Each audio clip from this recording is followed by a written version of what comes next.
할렐루야.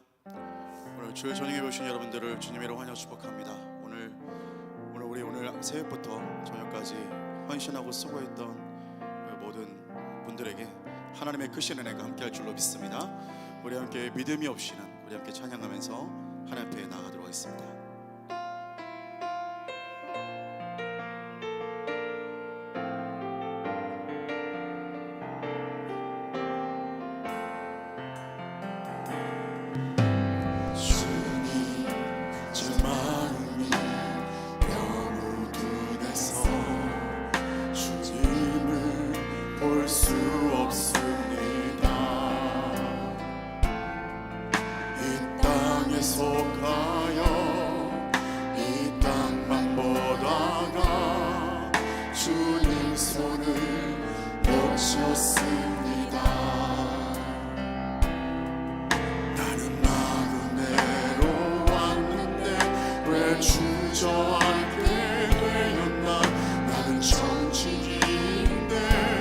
언제부터 내 삶의 주인이 되어버렸나.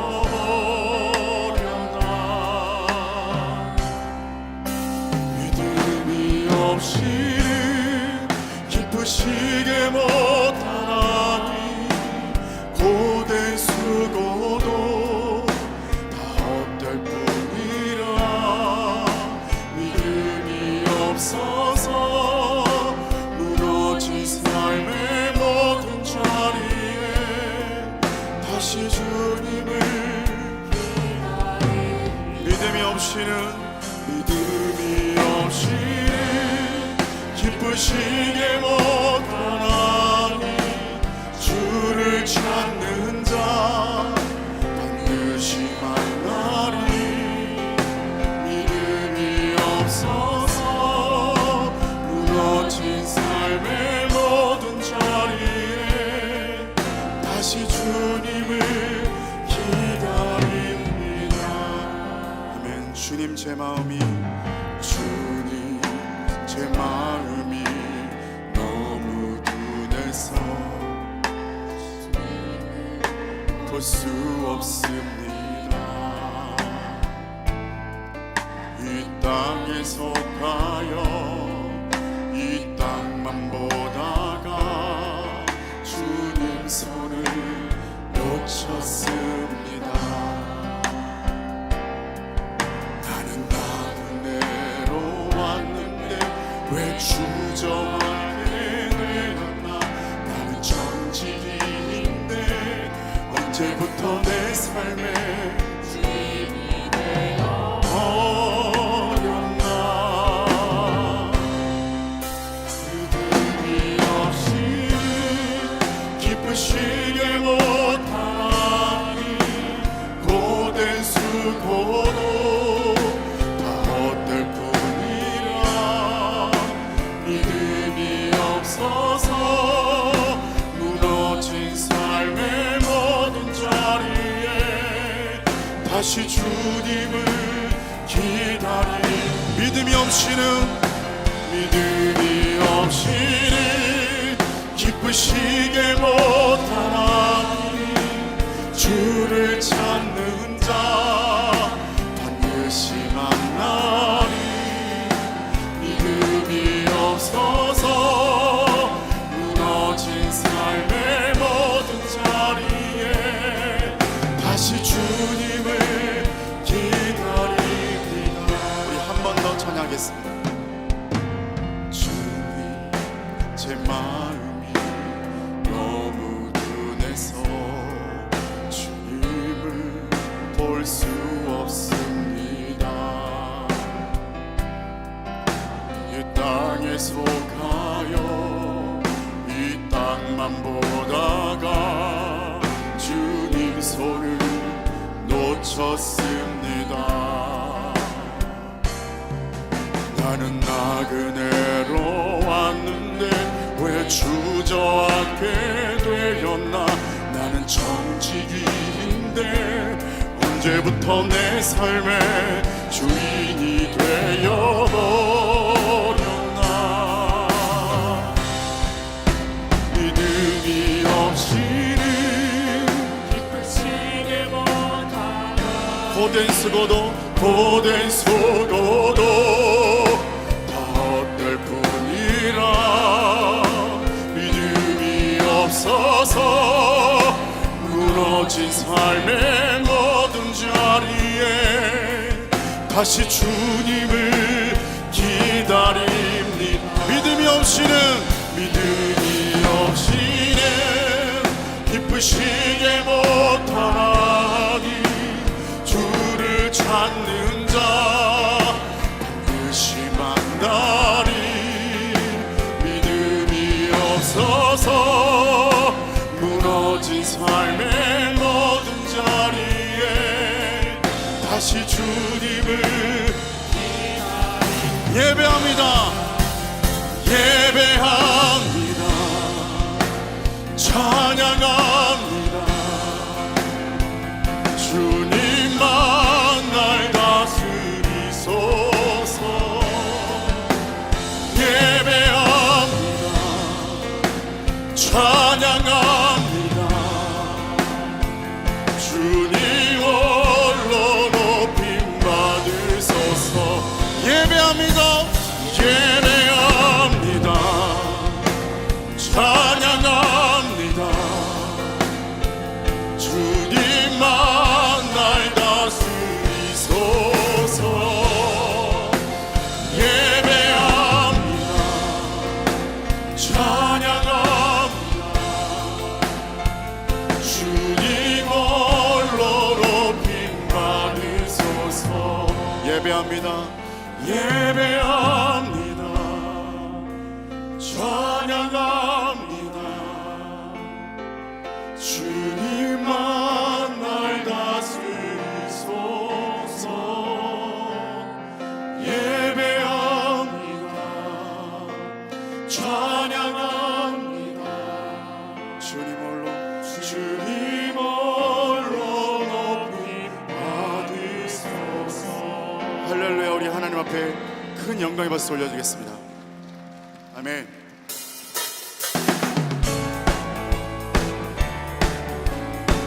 우리 함께 찬양하겠습니다. 마음속에 근심 있는 사람 주 예수 앞에 아뢰어라. 슬픈 마음 있을 때에라도 주 예수께 아뢰라. 주 예수 앞에 아뢰어라. 우리의 친구니 무엇이나 근심하지 말고 주 예수께 아뢰라. 눈물 나며 깊은 한숨 쉴 때 주 예수 앞에 아뢰어라. 은밀한 죄 내게 있더라도 주 예수께 아뢰라. 주 예수 앞에 아뢰어라. 주 우리의 친구니 무엇이나 근심하지 말고 주 예수께 아뢰라. 괴로움과 두려움 있을 때 아뢰어라. 내일 일을 염려하지 말고 주 예수께 아뢰라. 주 예수 앞에 아뢰어라. 주 우리의 친구니 무엇이나 근심하지 말고 주 예수께 아뢰라. 죽음 앞에 겁을 내는 자여 아뢰어라. 하늘 나라 바라보는 자여 주 예수께 아뢰라. 주 예수 앞에 아뢰어라. 주 우리의 친구니 무엇이나 근심하지 말고 우리 한 번 더 선포합시다. 주 예수 앞에 아뢰어라. 주 우리의 친구니 무엇이나 근심하지 말고 주 예수께 주 예수 앞에 아뢰어라. 주 우리의 친구니 무엇이나 근심하지 말고 주 예수께 갈 길을 밝혀 보이시니 주 앞에 빨리 나갑시다. 우리를 찾는 고돌하시네. 죄악 벗은 우리 영혼은 기뻐 뛰며 주를 보겠네. 하늘에 계신 주 예수를 영원히 섬기리. 우리를 보라 하시는 말 기쁘게 듣고 순종하세. 구주를 믿기 지체 말고 속속히 나가세. 죄악 벗은 우리 영혼은 기뻐 뛰며 주를 보겠네. 하늘에 계신 주 예수를 영원히 섬기리. 주 오늘 여기 계시오니 다 와서 주의 말씀 듣세. 듣기도 하며 생각하니 아멘. 죄악 벗은 우리 영혼은 기뻐 뛰며 주를 보겠네. 하늘에 계신 주 예수를 영원히 죄악 벗은 우리 영혼은 죄악 벗은 우리 영혼은 아멘. 하늘에 계신 주 예수를 영원히 우리를 죄에서 구하시려 주 예수 십자가 지셨으니 기쁘게 부르세 할렐루야. 나 구원 얻었네. 찬송하세 찬송하세 주님 나를 구하셨네. 찬송하세 찬송하세 주가 구원하셨네.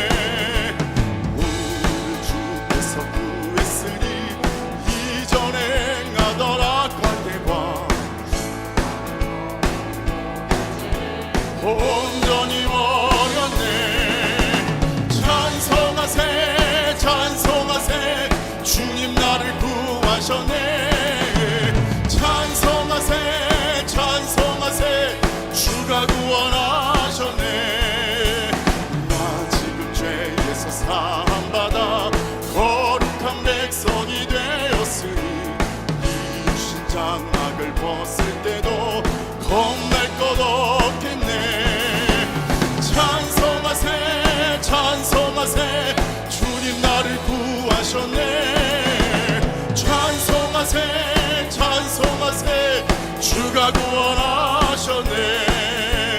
우리가 이 세상 떠날 때에 예수의 손목을 굳게 잡고 영원히 즐거운 천국에서 주 함께 살겠네. 찬송하세 찬송하세 주님 나를 구하셨네. 찬송하세 찬송하세 주가 구원하. 찬송하세 찬송하세 주님 나를 구하셨네. 찬송하세 찬송하세 주가 구원하셨네. 찬송하세 찬송하세 찬송하세 주님 나를 구하셨네. 찬송하세 할렐루야. 주가 구원하셨네.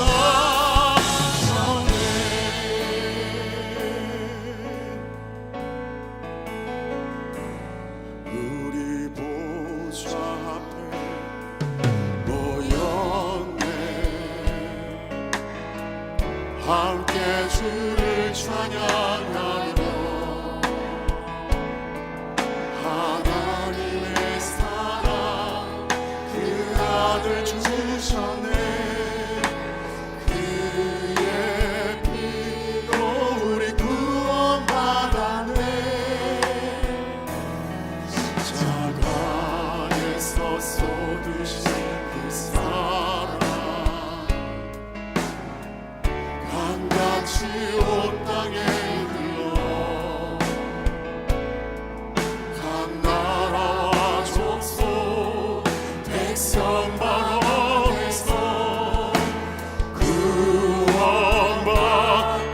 주 경배 드리네. 구원하심이 보좌에 앉으신 우리 하나님과 어린 양께 기도다. 구원하심이 보좌에 앉으신 우리 하나님과 어린 양께 기도다. 우리 보좌 앞에 우리 보좌 앞에 모였네. 함께 주를 찬양하며 하나님의 사랑 그 아들 주셨네. 그의 피로 우리 구원받았네. 십자가에서 쏟으신 그 사랑 강같이 온 땅에 흘러 각 나라와 족속 백성 만원에서 구원받고 주 경배 드리네. 할렐루야. 구원하심이 보좌에 앉으신 우리 하나님과 어린 양께 기도다. 구원하심이 보좌에 앉으신 우리 하나님과 어린 양께 우리 두 손을 높이 들고 구원하심이 보좌에 앉으신 구원하심이 우리 하나님과 할렐루야 인양께 기도다. 구원하심이 보좌에 앉으신 우리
시간을 다 우리 영광을 바랍니다. 나가길 바랍니다.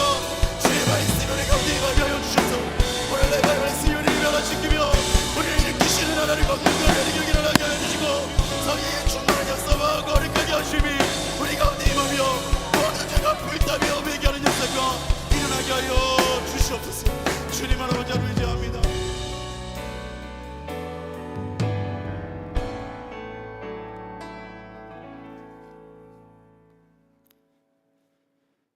저희의 삶을 은혜 가운데 인도하시는 하나님, 2025년 한 해를 허락해 주신 하나님을 찬양합니다. 새로운 미래에 대한 기대감으로 힘차고 활기차게 시작해야 되는 이때에 여전히 불확실한 세계 정세와 불안정한 정치적 혼란, 또 안타까운 사고로 가족을 잃고 시대에 빠진 이웃들의 소식들로 슬픈 가운데 나아갈 푯대를 잃어버린 이 나라와 이 민족을 긍휼히 여겨주시고 간절한 마음으로 애통하는 심정으로 주님 앞에 엎드려 기도드립니다. 지난날 어려울 때마다 하나님의 은혜를 바라보며 슬픔을 소망 가운데 넉넉히 이기는 힘을 주셨고 감사의 찬양과 은혜의 기쁨이 넘치게 하셨던 주님의 긍휼하심이 저희 모두에게 임하길 간절히 기도드립니다. 사회 전반에 걸쳐 분열과 불신으로 가득한 죄악의 모습을 볼 때마다 혹시 저희의 기도가 부족해서 저희의 삶이 온전히 하나님께 영광이 되지 못해서 믿는 자로서 세상의 빛과 소금의 역할을 감당하지 못해서 그랬나 무거운 마음으로 저희의 삶을 되돌아보게 됩니다. 저희들이 먼저 믿는 자로서의 본이 되지 못했던 지난날의 잘못을 회개하오니 저희의 죄를 용서하여 주시옵소서. 이 나라와 이 민족을 위해서 기도할 때마다 탄식과 눈물만이 앞을 가리게 됩니다. 주여 도와주시옵소서. 이 민족을 불쌍히 여겨주시옵소서. 하나님의 놀라운 섭리로 한반도에 믿음의 씨앗을 뿌려주셨으니 마지막 때 이 나라에 하나님의 통치가 이루어지고 하나님을 경외하는 이 민족 되길 간절히 간구하옵나이다. 언제나 저희들 위해 일하시는 하나님, 지금도 세계 곳곳에 전쟁의 포성과 기근, 자연재해로 고통당하는 어린아이, 난민, 백성들의 신음소리를 기억하시어 전쟁이 멈추고 회복의 역사가 일어나 하나님이 주시는 샬롬의 평강이 온 땅에 전해지게 하여 주시옵소서. 140년 전 선교사를 통해 감추어진 복음이 이 땅에 전해지고 그들은 헌신과 순교로 또한 믿음의 선조들은 숭고한 희생으로 이 땅 가운데 하나님의 말씀이 뿌리내리게 해주셔서 감사합니다. 믿음의 빚진 저희들이 이 귀한 유산을 다음 세대에 전하는 데 힘쓰게 하시고 믿음의 자녀들이 이 나라뿐만 아니라 열방을 향한 하나님의 계획하심에 순종하며 선교적 사명을 잘 감당하는 하나님의 일꾼이 되게 하여 주시옵소서. 감리교단의 지도자로 세워주신 감독회장님을 기억하시어 영육간에 강건하게 하시고 감독회장직을 수행하는데 솔로몬과 같은 지혜를 주셔서 하시는 모든 일들이 교단과 한국교회를 의롭게 하시고 교단이 변화되고 나아가서는 한국교회의 큰 영적 지도자로 세워주시옵소서. 올 한 해 감추어진 복음의 풍성함을 누리며 전하는 교회가 되라고 사명 주심에 감사합니다.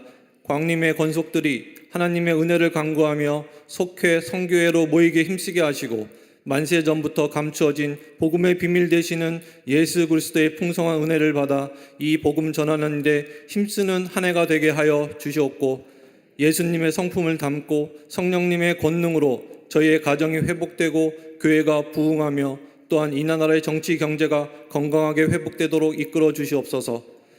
안디옥 교회가 성령님의 도우심으로 순적히 재건되게 하여 주시고 잠비아 미션센터의 채플, 기숙사동, 학사동 건립이 하나님의 은혜 가운데 순조롭게 진행되게 하여 주셔서 아프리카 땅에도 감추어진 복음의 능력이 확장되게 하여 주시옵소서.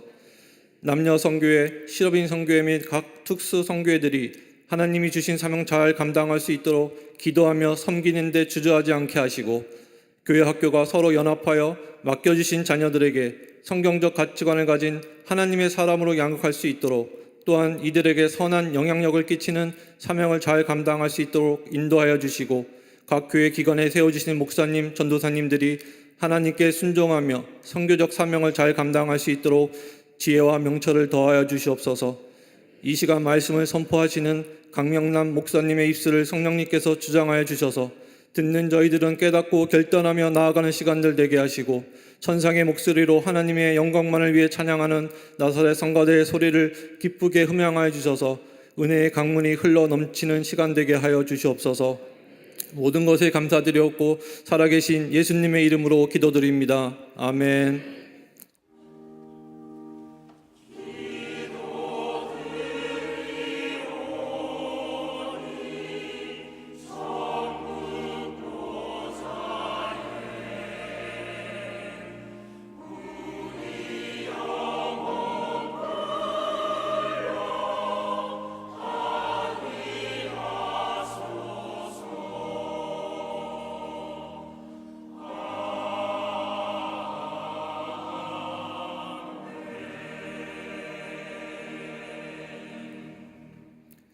이 시간에는 십성교구 특송이 있겠습니다.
오늘 우리에게 주신 하나님의 말씀은 골로새서 3장 12절부터 14절까지의 말씀입니다.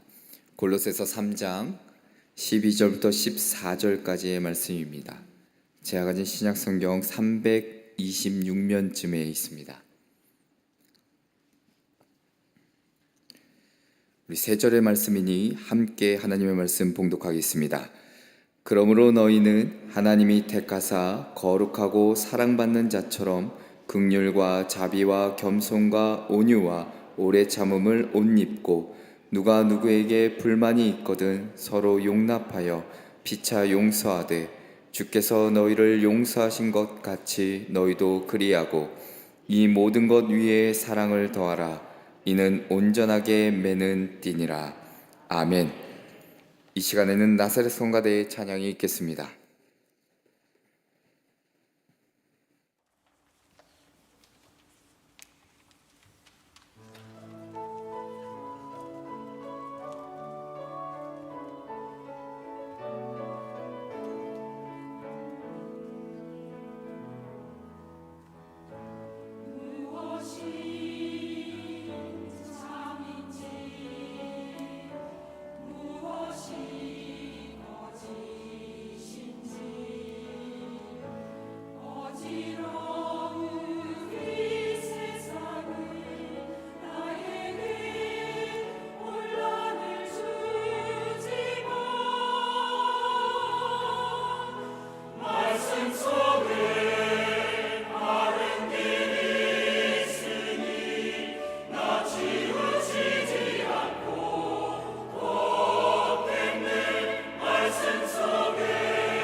나사렛 성가대의 찬양과 십성교구 특송에 큰 은혜 받으신 줄 믿습니다.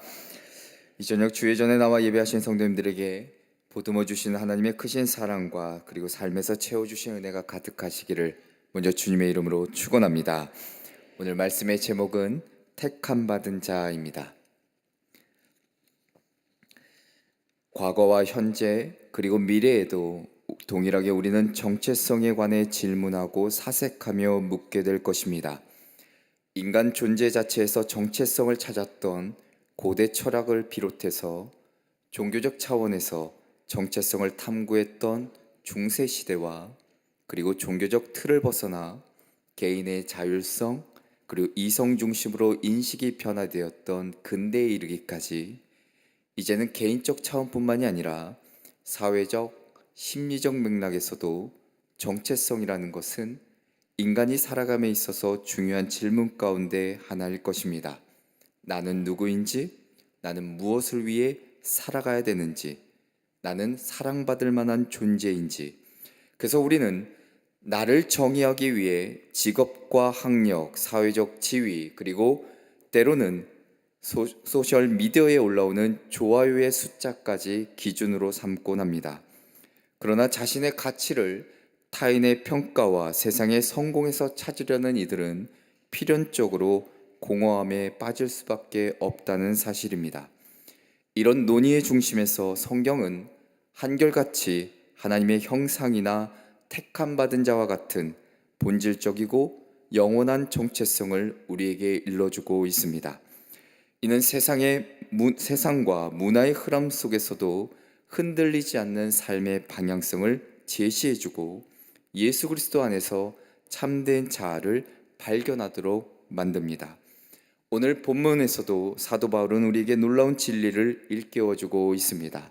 먼저 12절의 상반절을 보면 너희는 하나님이 택하사 거룩하고 사랑받는 자처럼 이라고 시작합니다. 이 표현을 이해하기 위해서 우리가 조금 원어를 살펴보면 이 택하사라는 단어는 선택받은 자들을 의미합니다. 이 선택이라는 단어가 구약의 이스라엘을 묘사할 때도 사용되는데 단편적으로 신명기 7장 6절에 이렇게 기록합니다. 너는 여호와 내 하나님의 성민이라. 내 하나님 여호와께서 지상 만민 중에서 너를 자기 기업의 백성으로 택하셨나니라고 기록하고 있습니다. 자, 그러면 신약으로 넘어오면 베드로전서 2장 9절에 그러나 너희는 택하신 족속이요 왕 같은 제사장들이요 거룩한 나라요 그의 소유가 된 백성이라 기록하고 있습니다. 자, 동일하게 오늘 본문도 하나님의 특별한 소유로 반영하고 있습니다. 또한 하나님께서 은혜 가운데 주권적으로 선택하셨음을 나타냅니다. 자, 그런데 이것은 단순한 특권만이 주어지는 것이 아니라 책임을 동반한 부르심이라는 사실을 잊지 말아야 합니다. 주석가 톰 라이트가 이렇게 이야기합니다. 하나님이 선택하셨다는 것은 단순히 구원을 받는 것에 그치지 않고 세상 속에서 복음의 빛을 비추는 자가 되는 것이다 라고 말합니다. 그러니까 이 택하심은 우리의 정체성을 규정할 뿐 아니라 세상 속에서 행동하는 방식까지도 결정하게 만듭니다. 이 짧은 구절 속에 우리에게 두 가지의 놀라운 정체성을 발견케 하십니다. 그 중에 첫째는 바로 우리는 거룩한 자라 이야기합니다. 그리고 두 번째는 우리는 사랑받는 자라 말씀하고 있습니다. 거룩하다는 말, 단순히 흠없는 삶을 뜻하지 않습니다. 하나님께 특별히 구별되어 하나님을 위해 살아가는 삶을 의미합니다. 하나님은 우리를 세상의 평범한 용도로 살도록 내버려 두지 않으셨다는 겁니다. 그분의 거룩한 목적을 위해 택하셨다는 사실을 오늘 성경은 이야기해주고 있습니다. 또 하나 우리가 사랑받는 자라 이야기합니다. 조건 없는 희생적인 사랑을 뜻합니다. 세상이 줄 수 없는 사랑이고 하나님의 마음 깊은 곳에서 흘러나오는 사랑입니다. 사랑받는 자로서 우리는 세상의 평가와 상관없이 이미 존귀한 존재라는 것을 오늘 이 단어를 통해 우리에게 일러주고 있습니다. 그렇게 그리스도인의 정체성은 어떤 성취나 물질적 소유에서 오는 것이 아니라 하나님의 선택과 사랑에서 근간한다는 겁니다. 자, 그러면 중요한 질문이 이제 남아 있습니다. 하나님께 택함 받은 자로 우리가 어떤 삶을 살아가야 하는가? 바울은 바로 오늘 본문에서 이 질문에 대한 명확한 답을 주고 있습니다. 택함 받은 자들의 삶의 방식을 또한 설명해 주고 있습니다. 오늘 청지기 주일입니다. 오늘 청지기 주일에 이 말씀을 함께 좀 묵상하시면서 택함 받는 자로서 어떻게 살아가야 하는지, 또한 그 삶이 세상 속에서 어떤 영향을 미칠 수 있는지를 함께 살펴보고 기도의 제목을 얻고자 합니다. 그 첫째로는 그리스도의 품격을 입으라입니다. 그리스도의 품격을 입으라. 우리가 옷을 입는다라는 표현은 단순히 겉모습의 변화가 아니라 내적 변화를 포함한 의미가 담겨져 있습니다. 그래서 팀 켈러가 옷은 우리의 정체성을 외부로 드러내는 상징이다라는 말을 합니다. 고대 로마 세계를 보면 옷은 신분과 그리고 지위를 나타냈습니다. 그리고 현대 사회에서 우리는 종종 브랜드 그리고 스타일로 나 자신을 표현하려 합니다. 그러니까 옷이라는 것은 단순히 몸을 가리는 도구가 아니라 사회적 신분과 정체성을 나타내는 중요한 상징이기도 합니다. 이런 것을 고려할 때 매우 중요한 표현 가운데 하나겠죠. 그래서 바울이 여기서 중요한 5가지 옷을 언급하고 있습니다. 바울이 골로새 교회 성도들에게 이러한 옷을 입으라고 권면한 것은 그리스도 안에서 새롭게 변화된 존재이기에 삶 속에서 증명하며 살아갈 것을 원했기 때문입니다. 그리고 이들이 입어야 할 5가지 옷은 하나님의 성품을 반영하는 것이고 그 안에는 구체적인 실천 사항이 담겨 있습니다. 좀 길지만 5개를 하나하나 좀 살펴볼 텐데, 먼저는 긍휼의 옷입니다. 자, 우리가 긍휼이라고 하면 깊은 자비, 가슴 깊이 느끼는 동정을 의미합니다. 자, 근데 이 단어를 출애굽기 24장 6절에 와서는 이렇게 풀어 설명합니다. 여호와께서 그의 앞으로 지나시며 선포하시되 여호와라 여호와라 자비롭고 은혜롭고 노하기를 더디하고 인자와 진실이 많은 하나님이라 이야기합니다. 하나님께서 이스라엘을 향해 보이신 자비와 사랑이 바로 여기에 담겨 있습니다. 자, 오늘날 긍휼을 이야기할 때 종종 약한 자를 위한 행위로 오해할 때가 있습니다. 하지만 바울의 가르침을 가만히 귀 기울여 보면 긍휼이라는 것은 인간이 모두 하나님의 형상으로 창조되었기에 그것을 인정하기에 동등한 위치에서 상처받은 자의 고통을 우리의 고통으로 여기는 마음입니다. 내가 위에 있다고, 내가 저들보다 많이 가졌다고 그들을 긍휼히 여기는 것이 아니라는 겁니다. 더 나아가 긍휼의 옷을 입는다는 것은 상대의 아픔과 필요를 실질적으로 채워주는 행동이 포함되어 있습니다. 대표적으로 예수님께서 오병이어로 배고픈 무리를 먹이신 사건도 불쌍히 여기는 마음, 그 긍휼함이 있었기 때문입니다. 그러니까 긍휼이라는 것은 단순한 동정심을 넘어 상대방의 고통에 공감하고 그 고통을 덜어주려고 내가 할 수 있는 최선의 실천적 사랑을 말해주고 있습니다. 그러니까 우리가 긍휼을 입으면 우리의 시선은 나 중심의 사고에서 벗어나게 되고 타인의 필요에 초점을 맞추게 됩니다. 오늘날처럼 경쟁과 분열로 상처받고 소외와 고독이 만연한 시대에 그리스도인들은 바로 이 긍휼의 옷을 입어야 된다는 겁니다. 자, 또 하나 자비 옷을 이야기합니다. 자비는 우리가 단순한 선의, 어떤 친절을 이야기합니다. 그런데 그것을 조금 넘어서 다른 이에게 유익을 주는 구체적인 행동을 뜻합니다.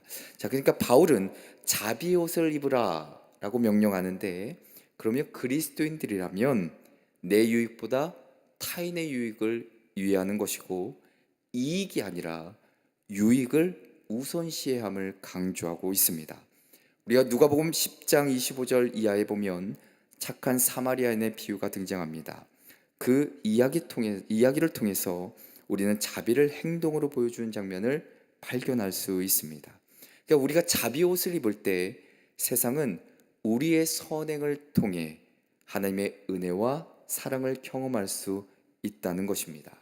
자, 세 번째는 겸손의 옷입니다. 겸손의 옷은 조금은 이 단어 안에 부정적인 의미가 담겨져 있습니다. 조금 사전을 찾아보면 마음의 굴욕감이라는 뜻이 담겨져 있습니다. 마음의 굴욕감.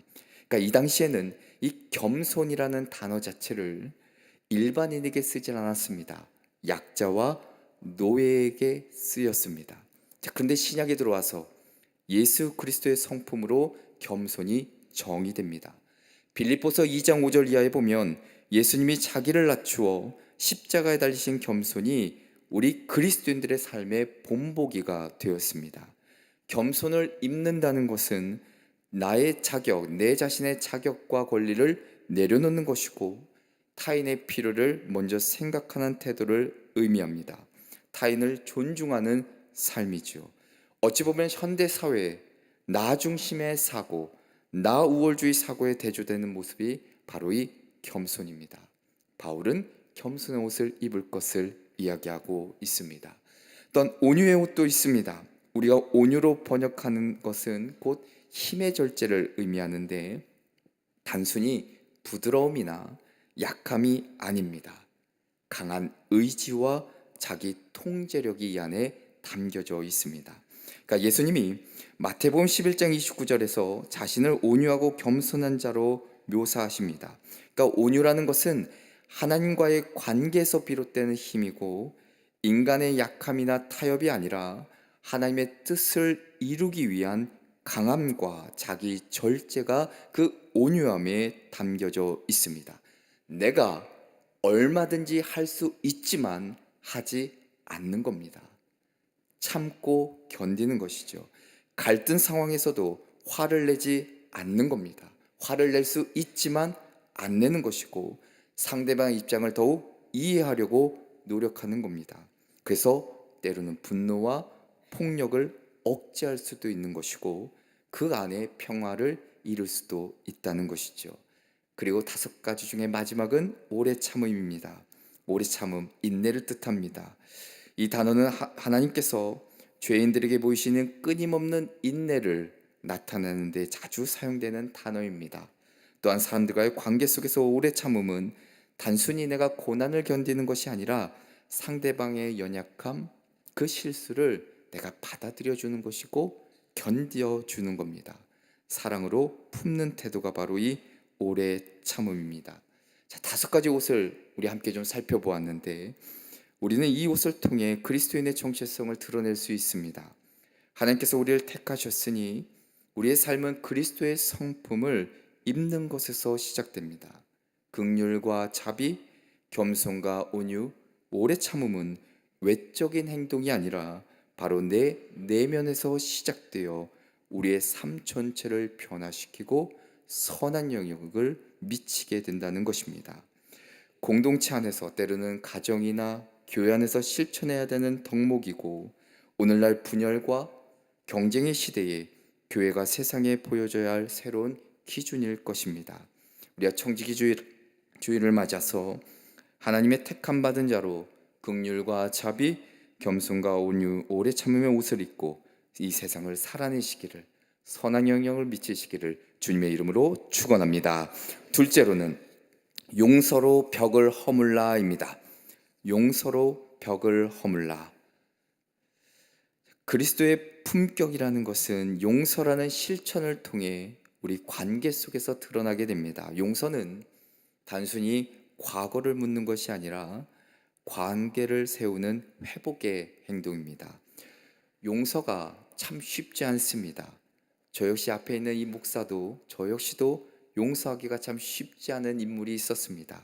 바로 제 형인데 저희 집이 참으로 어려웠을 때 우리 형이 참 큰 실수를 저질러서 무려 엄청 어려움을 겪게 되었습니다. 그 용서하지 못한 기간이 무려 17년이었습니다.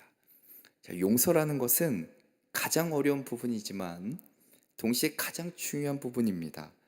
바울이 용서에 대한 가르침은 단순히 개인적인 갈등의 해결을 넘어 공동체의 일치를 이루기 위한, 그러니까 인간관계에 있어서 분열을 넘어서 하나님이 주시는 화해와 연합으로 나아가기 위한 필수적인 요소였습니다. 13절에 보니까 이렇게 기록합니다. 누가 누구에게 불만이 있거든 서로 용납하여 피차 용서하되 주께서 너희를 용서하신 것 같이 너희도 그리하고. 자, 바울이 용서를 단순히 인간적인 기준으로 제시하지 않습니다. 주께서 너희를 용서하신 것 같이 너희도 그리하고 라고 이야기합니다. 자, 그러니까 용서의 기준은 어디에 있는가? 예수 그리스도에 두고 있습니다. 자, 본문에서 강조되는 것은 주께서 너희를 용서하신 것 같이입니다. 주님이 우리를 용서하신 방식에는 중요한 특징이 있습니다. 그 중에 하나는 조건 없는 용서겠지요.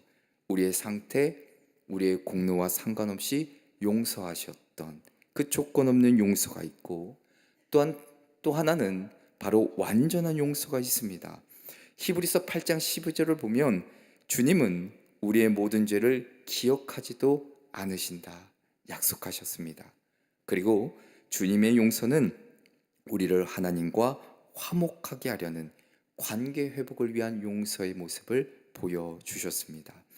예수님의 용서는 우리의 죄와 허물을 뛰어넘는 희생적인 사랑입니다. 이것은 우리에게 합당하지 않은 은혜를 주신 하나님을 설명하는 단어에서 우리가 알 수 있는데, 자, 용서라는 말의 그 어근 헬라어를 가만히 보면 카리조마이라는 단어를 씁니다. 카리조마이, 어디서 많이 들어보셨죠? 카리스와 유사한 단어입니다. 은혜를 베풀다라는 뜻이 그 안에 담겨져 있죠. 자, 그렇게 용서의 핵심은 상대의 행동에서 비롯되는 것이 아니라 내게 주신 은혜가 있기 때문에 그 은혜의 근거에서 그 은혜로 말미암아 결단하는 모습이 용서입니다. 그러니까 상대방이 어떻게 하든지 그건 중요치 않다는 겁니다. 이 말은 우리가 용서할 수 있는 능력 또한 인간적인 의지나 노력에서 비롯된 것이 아니라 하나님의 은혜로 말미암아 가능하다는 겁니다. 우리의 죄를 대가 없이 용서하신 것처럼 우리도 동일한 은혜를 나누는 존재가 될 것을 이야기합니다. 오늘날에는 용서 대신 참 복수를 미화하는 문화가 만연한 걸 볼 수 있습니다. 영화나 드라마는 복수를 정의로 포장하기도 하고 때로는 그 복수를 대단히 미화시켜서 마치 그것이 옳은 것이냐 말할 때가 있다는 것입니다. 자, 그런데 바울은 예수님의 용서가 정의를 넘어선 사랑의 절정임을 분명히 깨닫게 하십니다. 자, 그런데 왜 이리 용서가 어려울까? 현대 심리학에서는 인간이 용서를 어렵게 여기는 이유를 자기방어 기제라고 찾습니다. 거기서 찾습니다. 자기방어 기제. 용서는 상처를 준 사람에게 다시 마음을 열어야 되는데 마음 깊숙이 여전히 해결되지 않은 그 갈등, 그 상처, 그 불안이 남아있기에 쉽사리 할 수가 없다는 것이죠.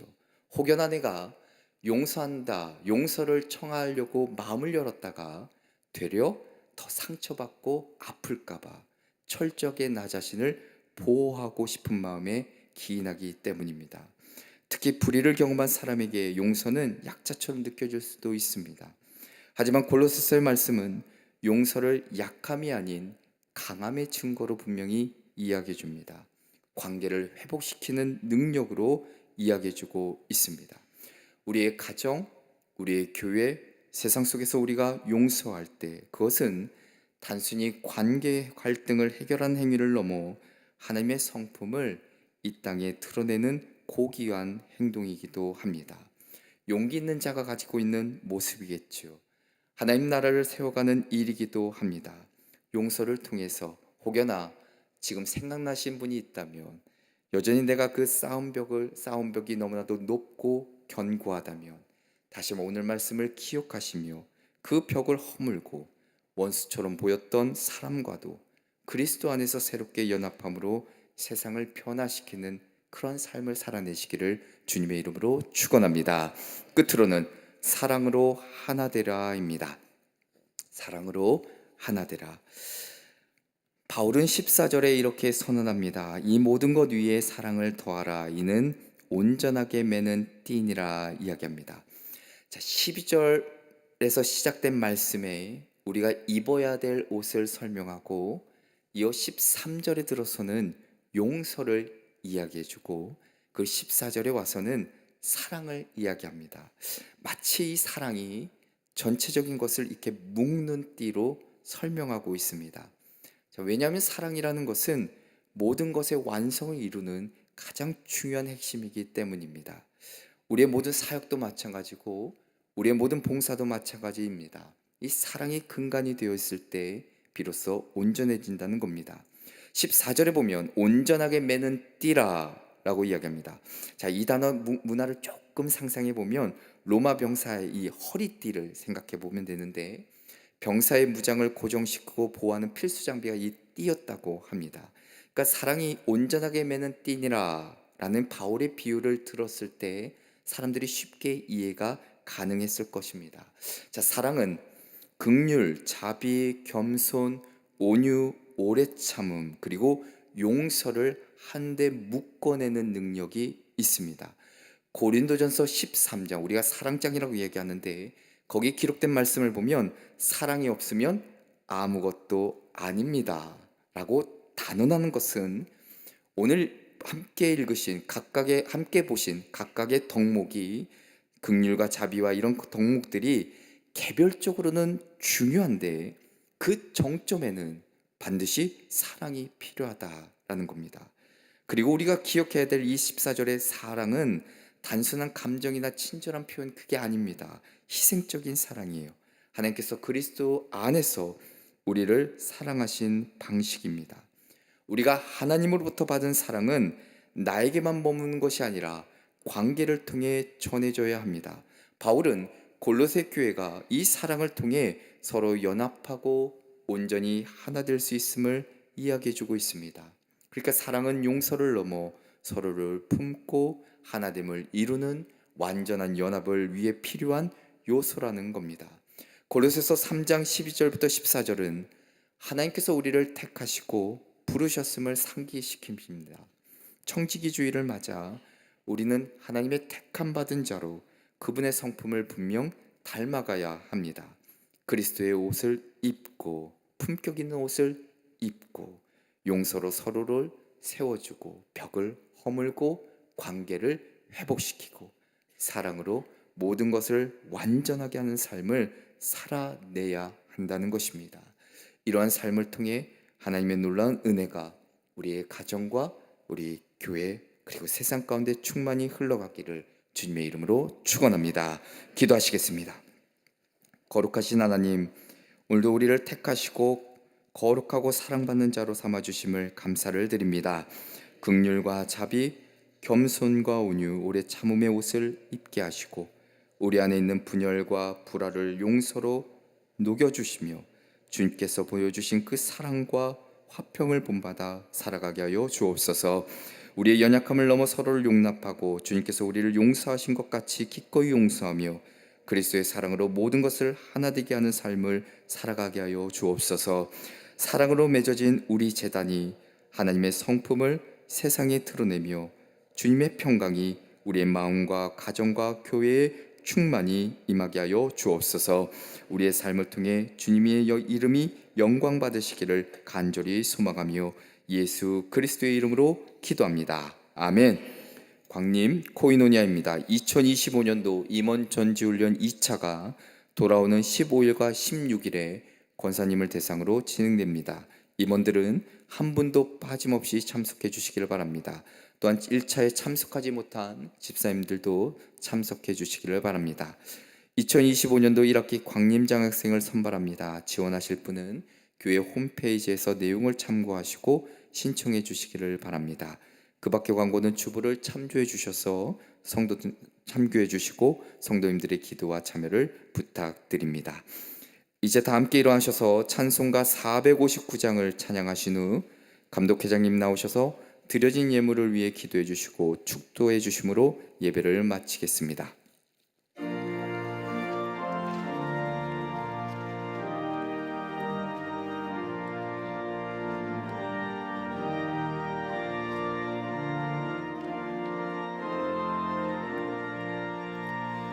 누가 주를 따라 섬기려는가?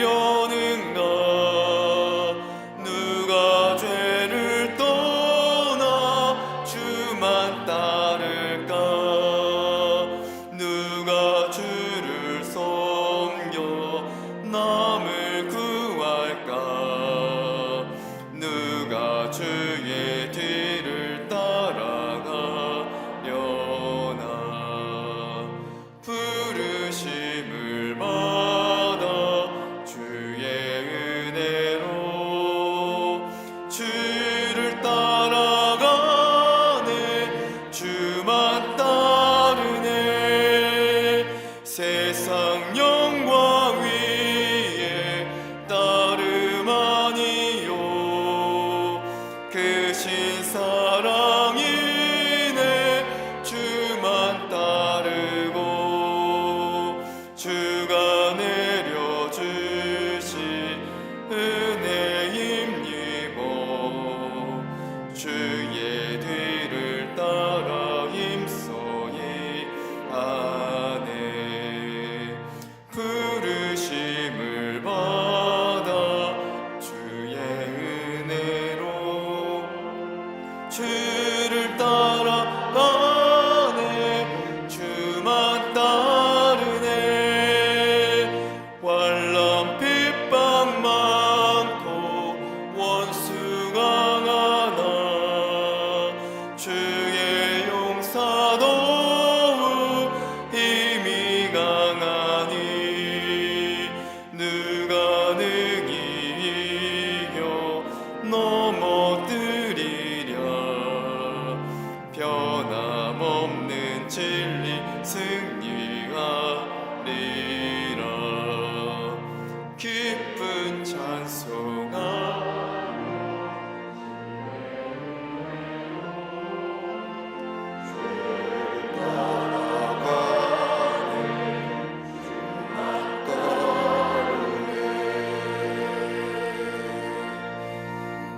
살아서 역사하시는 전능하신 하나님, 거룩한 주의 날 저희들의 발걸음을 하나님의 귀한 전에 오게 하여 주시고 하나님 앞에 마음과 정성을 모아 하나님 되심을 찬송하게 하시며 이전 시간에 다시금 저희들의 걸음을 주의 전에 오게 하여 주셔서 하나님의 말씀을 통하여 하나님의 사람으로 이 땅에 부르심을 받은 자의 삶을 어떻게 살아가야 될 것인가 말씀을 통하여 깨닫게 해주심에 감사합니다. 그리스도의 옷 입게 하여 주시고 예수님이 우리를 용서하신 것처럼 다른 사람을 용서할 수 있는 저희가 되게 하여 주시며 사랑으로 하나 되는 귀한 역사를 통하여 이 어두운 세상에 생명 되시는 예수 그리스도를 증거하며 이 땅의 복음의 역사를 놓아가는 저희들로 삼아 주시옵소서. 주님이 불러주신 것은 아무 뜻없이 덧없이 부른 것이 아니라 우리에게 사명이 있음을 저희가 깨닫게 하시고 구원받은 감격 속에 주의 주신 사명을 감당하는 저희가 되게 하여 주시옵소서. 아름다운 찬양으로 우리에게 귀한 은혜를 끼친 우리 십선교회에 당신의 귀한 여종과 남종들 위해 복되게 하여 주시며 멀리서 하나님의 교회를 섬기며 또 지역에서 그리스도의 사랑을 증거하는 모든 하나님의 귀한 일들이 아름다운 열매로 맺어지게 하시고 저들의 삶과 저들의 기업 위에 한량없는 하나님의 축복이 임하게 하여 주시옵소서. 우리 십선교가 더욱더 부흥의 장을 열게 하여 주시고 하나님 나라가 확장되는 데 쓰임받게 하여 주시옵소서. 우리 나사렛 성가대도 복되게 하시고 저들의 찬양이 저들의 신앙 고백되게 하여 주시옵소서. 성부 성자 성령 삼위일체 하나님의 크신 은혜와 은총이 거룩한 주의 날 주의 제 놀라워 하나님 앞에 찬송하며 주의 말씀을 들으며 하나님의 사람으로 살아 이 땅에 복음의 역사를 이루며 저 비밀스러운 복음의 놀라운 은혜를 나만 간직하는 것이 아니라 다른 사람에게 전하는 삶으로 이 땅에 하나님 나라를 세우기로 결단하고 저 세상을 향하여 나아가는 당신의 거룩한 백성들의 걸음걸음 위에 주께서 지금으로부터 영원토록 함께하여 주시기를 간절히 축원하옵나이다. 아멘.